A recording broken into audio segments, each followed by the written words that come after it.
Welcome to my show from La Compañía de Casas. My name is Maritza Rodriguez. I have the experience and knowledge over 20 years in real estate, listing houses, selling houses, also doing 1031 exchanges. This is all my knowledge that I have over all these years that I am sharing with you today in my title of my show, How to Be a Millionaire in Real Estate. First, you gotta have excellent credit.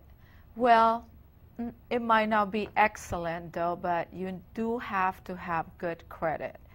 First, if you're planning to buy a house, you need to have 3 lines of credit open.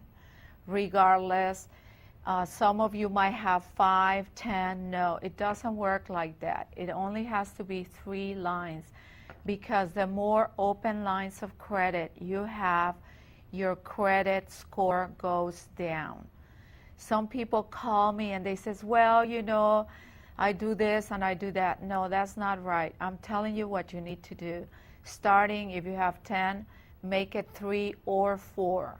Because if you have small bills in different credit cards, it doesn't work. So, because Experian, TransUnion, they look at it as a minus for you.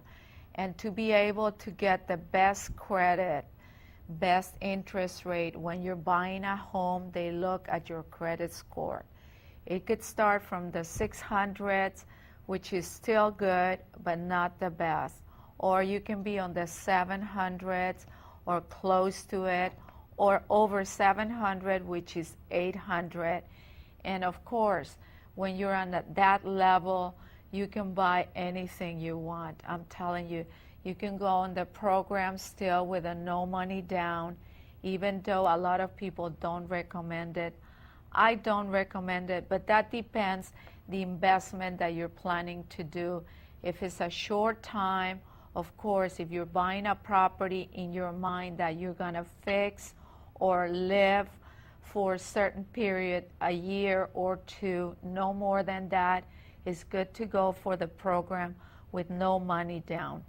But if you're planning on staying more than 2 years in that property, do not do that, because some of these programs, unless you understand financing, you will see that most of them you only pay interest only, or you have 3 or 4 options, but a lot of you don't do that. They go with a minimum payment, which is negative, because how can you do a loan, let's for example say $300,000, and you're only gonna pay $900, right? It doesn't make sense. All of it is common sense, my friends. You don't need to be an expert like me over 20 years that I have, you know, the experience, and I have the team of people that help me with financing. But as my experience been through all these years of good times and bad times, I have learned that you have to have common sense. So in a loan like $300,000, $900 is negative. So you gotta make higher payments. But as I said, if you're planning on staying on a short term, it's a good idea to go with a no money downs. There's also many programs, as you could tell, you know, for first time buyers. Right now we can still see the 1% down or the 3% down, and that could be utilized for 2 to 4 units if it's gonna be owner occupied. Don't tell me that you have a house and you're gonna live 6 months here and the other 6 months somewhere else. The bank will not eat that. Let me tell you, a lot of people try to do it, you know, but if you get caught, they will call up the loan in 30 days and you're gonna be the one that's gonna be in trouble. So this is mostly for first-time buyers, not for investors that they already have 2 to 3 units.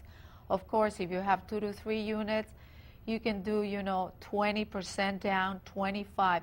It depends on your credit score.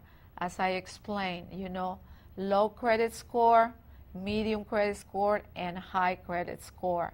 you can get also the best rate. Right now, we're talking around 5% or less. Let me tell you a secret about interest rate. If you want lower interest rate, you could also buy it down, which it will cost you money. But I've done it because at the long term, you will benefit from it if you're planning on keeping those investment properties for a longer time, since you know the economy goes up and down. I've done this many times. You know, I used to have 15 different properties. Of course, I didn't start with 15.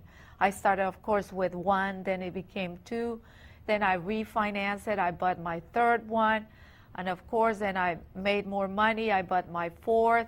But I always had in mind that I had to keep all my properties close by. I learned that since I started real estate, because that's a one number rule. You don't want to have a lot of different properties because time is of the essence. A lot of you work, right?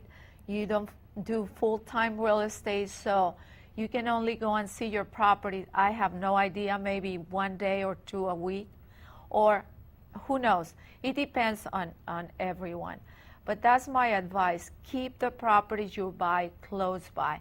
A lot of them call me, oh, Maritza, there's a great investment in San Francisco.